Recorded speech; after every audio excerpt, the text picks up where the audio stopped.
Hello, আসসালামু আলাইকুম viewers. আপনারা কেমন আছেন?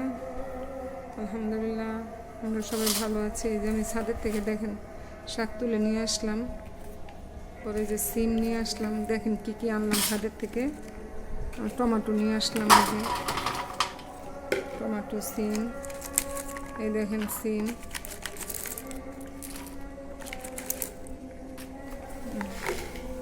শাক, এই দেখেন ঢালি বালতিতে করে নিয়ে আসছি।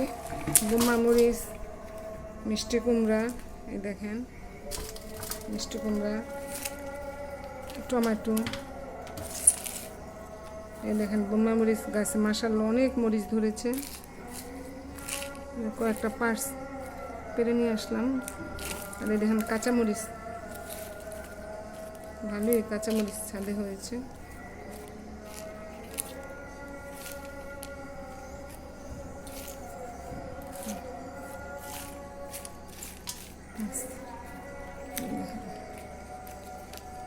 এখন বৃষ্টি হলে আরও হবে ইনশাল্লাহ। বৃষ্টি নাই, কিছু নাই, পানি একদিন দেয় 2 দিন দেয় না মেয়েটা, যার কারণে ভালো ফসল হচ্ছে না। এই যে দেখেন কতগুলি কাঁচামরিচ মাশাআল্লাহ।